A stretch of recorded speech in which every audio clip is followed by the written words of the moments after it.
میں شہر رمضان الذی انزل فیہ القرآن کی آیت بھی ہے نا یہاں پر کہ رمضان کا مہینہ وہ ہے جس میں قرآن کو نازل کیا گیا. مجھے ایک بندہ بتا دیں جس کا یہ سوچ ہو، نظریہ ہو، فکر ہو، جو یہ مانتا ہو حتمی طور پر کہ ہاں رمضان کے مہینے میں ہی قرآن نازل ہوا تھا. پورے قرآن کی بات کر رہا ہوں.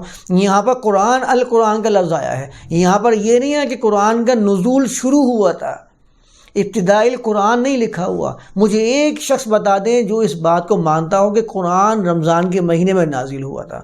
اور رمضان کے مہینے میں کیا وہاں تو لکھا ہوا انا انزلناہ فی لیلۃ القدر. جب یہ لیلۃ القدر سے منسوب کرتے ہیں اور کہتے ہیں کہ یہ تو طاق آتے ہیں اور یہ ایک رات ہے خالی جو رمضان کے مہینے میں آتی ہے. بتائیں مجھے کس کا نظریہ ہے کہ قرآن ایک رات میں نازل ہوا تھا؟ ایک شخص کا نظریہ بتا دیں. مانتے بھی نہیں ہیں اور اس آیت کے اوپر ایمان کے دعوے دار بھی بن رہے ہوتے ہیں کہ ہر رمضان میں قرآن نازل ہوا تھا. اب وہ تعویلات پیش کرنے والے تعویلات پیش کر رہے ہوتے ہیں.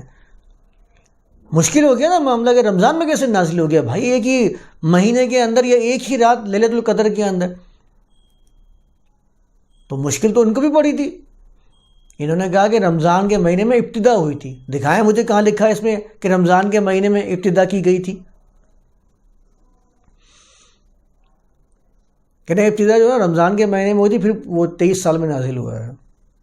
اس میں لکھا ہوا انزل فیہ القرآن، جس میں قرآن نازل کیا گیا. نہیں ثابت کر سکتے اس آیت سے قرآن کا صرف ابتدائی معاملہ، ابتدائی نزول ثابت نہیں ہو سکتا اس آیت سے. مجھے بتائیں کہ جب آپ کہتے ہیں کہ غار حرا کے اندر جب پہلی وحی آئی تھی، آپ یہ ثابت کرتے ہیں رمضان کا مہینہ تھا. کسی ایک روایت میں یہ نہیں لکھا کہ جب وہ واقعہ پیش آیا تھا غار حرا کے اندر، جبریل امین آئے تھے اللہ کے رسول کے پاس اور اقرا باسم ربک الذی خلق پڑھنے کا کہا تھا، وہ رمضان کا مہینہ تھا. بتائیں مجھے کون سی آیت کے اندر لکھا ہوا ہے، کون سی روایت کے اندر لکھا ہوا ہے کہ وہ رمضان کے مہینہ تھا جس میں اللہ کے رسول کے پاس جبریل وحی لے کر آئے تھے؟ اور آپ تو کہتے ہیں دن کا موقع تھا. آپ تو یہ کہتے ہیں کہ دن کے موقع میں، کیونکہ غار کے اندر تو اندھیرے ہوتے ہیں. اور آپ تو لیلۃ القدر ثابت کرتے ہیں کہ لیلۃ القدر ایک ہی رات کے اندر پورا قرآن نازل ہو گیا. تو اللہ کے رسول کے پاس انا انزل وہ اقرا باسم ربک الذی خلق لے کر آئے تھے. یہ پورا قرآن انہوں نے ایک ہی رات میں اللہ کے رسول کے سامنے پیش کر دیا تھا.